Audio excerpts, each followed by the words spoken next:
You're watching the Anumitra News Network. Today I'm here with Druti Panchal, who has just completed her post-graduation from University of London.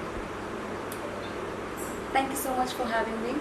Hello everyone, my name is Druti Panchal, as she mentioned, and I am 23 years old currently. I completed my post-graduation from University College London. And to start with like the basic, I did my graduation in a Bachelor's of Business Administration from R.A. Poddar. And I am very much excited for this interview today. So tell us about your journey and how did you develop interest in this particular field? Well, I have a very exciting journey to start with. So I was always keen on international relations. If you see in my room, I have got the world map. I was always intrigued by how world works. I wanted to know everything about what's happening in the world. Their currency, the tourist attraction, which government, where is monarchy, where is democracy. So it always excited me. But the idea did not strike me until COVID happened, because that was the time when I started really studying UPSC, and there is a subject known as international relations in UPSC in the during the COVID, because we were in the lockdown, and I was like, let's take full advantage of it. That was the time when I went through the subject, and it was so fascinating that I did a bit of a research myself. I saw that there could be like the master's or the bachelor's degree that you can do in this one particular field. So that's when this whole idea of doing masters in global governance and ethics, which is the course that I studied, happened. I researched which university to go through. I so there are some universities in India, but I wanted to do it from the best university, and that's when University College happened, London happened. So there are many courses in India that offer the same, but why did you prefer to choose to go to abroad, and what is your noticeable difference between the constitution study of India and the same for London? There are two answers to this particular question. So first question that you asked is why I studied abroad. Yes. Is because I wanted to simply study from the best university.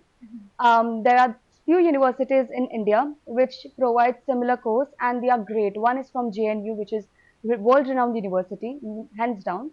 But I wanted to study from abroad because there are some modules. So when you choose a particular post-graduation, a program, there are different kind of subjects. So the subjects which were offered in India did not interest me. So when you asked me about the subjects that I went forward with, were negotiations when there are war-like situation. Then there is economic public policy. So those are the kind of subjects I was interested in, and the universities abroad were allowing me to choose them. So that was my first reason why I wanted to study abroad. And at the same time, studying from the best university, I can't. My Dadaji, actually, my grandfather used to always say that I studied with Mahatma Gandhi, which was not true.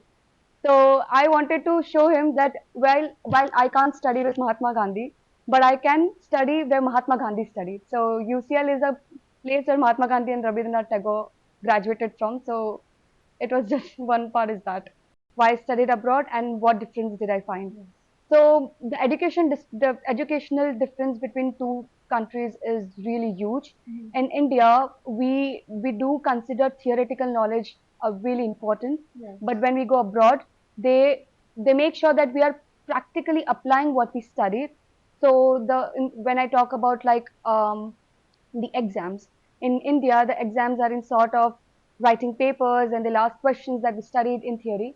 But abroad, what I found is it's assignment based. So whatever I studied, based on that, I need to make a case study.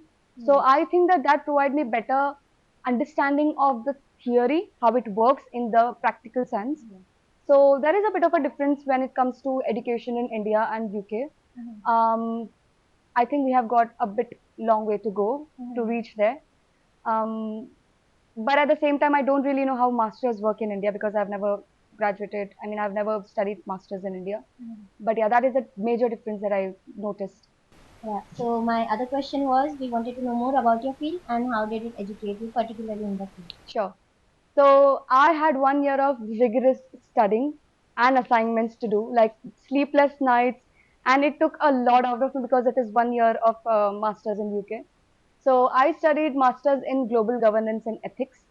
And this particular program have got modules like economic public policy, conflict resolution and post-war development, policy agenda, how do you set the policies, how do you evaluate the policies. Then there was another course of economic public policy.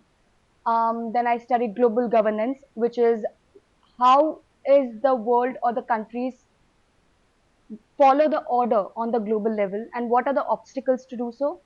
At the same time, global ethics, which is a bit to do with human rights, egalitarianism, which is equal, treating everyone equal and stuff like that.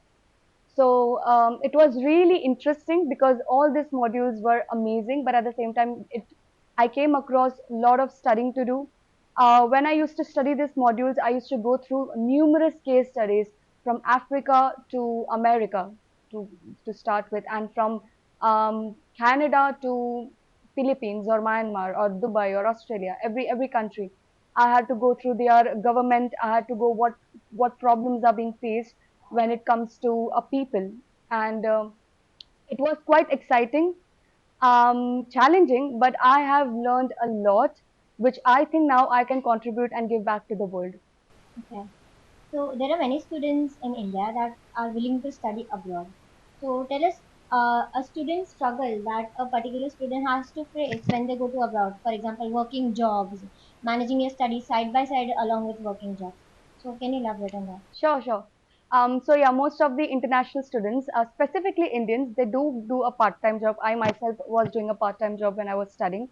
I think everyone should do it, and there is a struggle when it comes to finding a job abroad, because there is a barrier of language, and sometimes you might face racism as well. I wouldn't deny that, but I think it every international students who go abroad, who thinks that while they are working and studying they can be distracted, should not think that, because when you work and when you are studying simultaneously, it gives you a sense of liberty and the sense of independence, which is amazing feeling. Like, there is a lot of fear which accompanies um, those Challenges. challenges, but at the same time it gives you a sense of liberty. You truly feel that you are living on your own.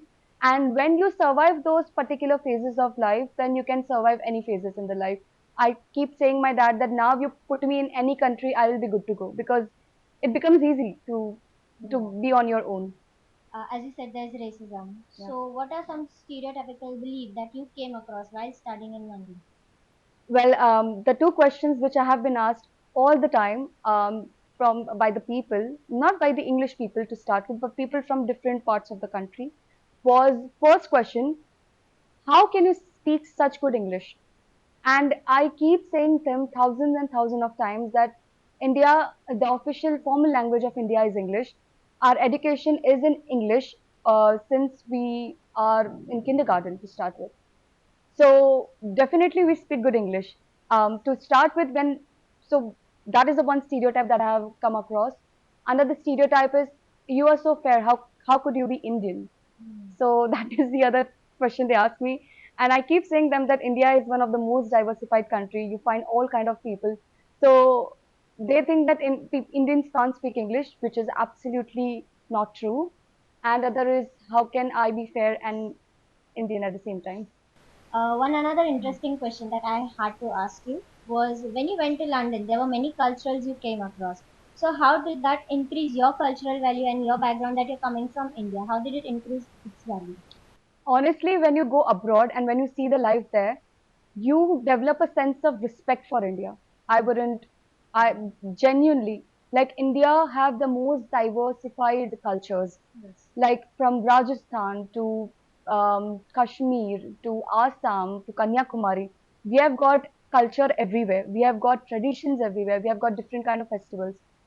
In abroad, you tend to miss that. There was a time I was literally not homesick with my home, but with India. I just wanted to be in India.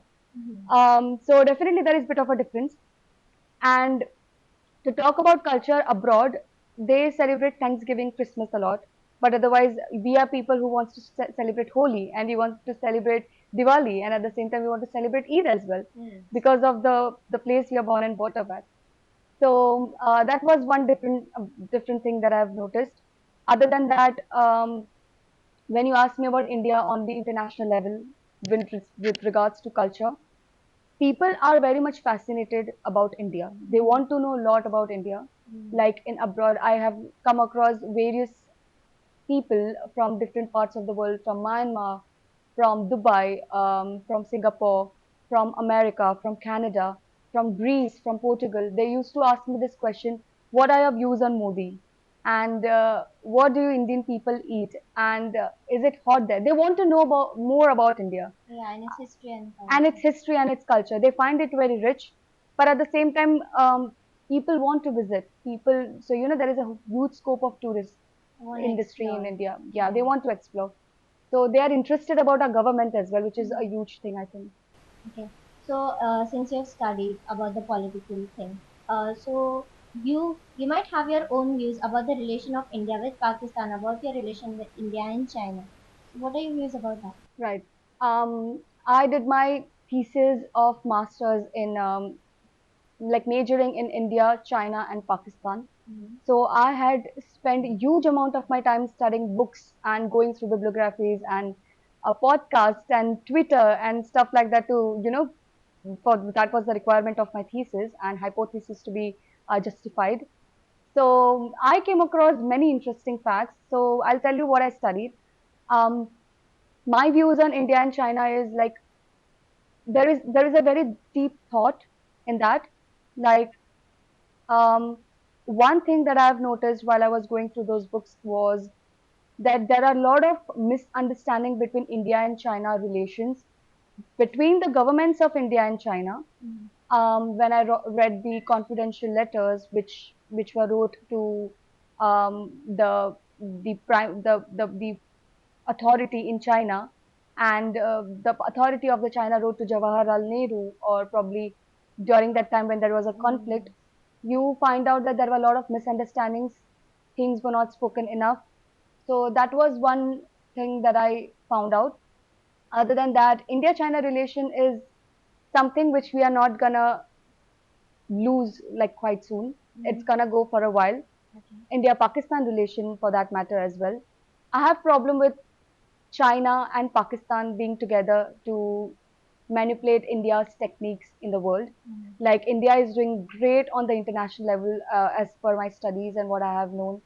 India is achieving heights, and the investments that have been made to the ports and abroad, and the policies. For example, India um, there is this one corridor which is like India Middle East Europe corridor, which was spoken in G20, which India is the part of. So it's doing major on international level. But I have problem with what Pakistan is doing. It's getting funds from China, but and at the same time using those techniques or tactics in on the borders to just stopping India from doing great things. So that is one problem that I have had. And at the same time, we have a problem on the borders with China as well. I think that should be focused more on.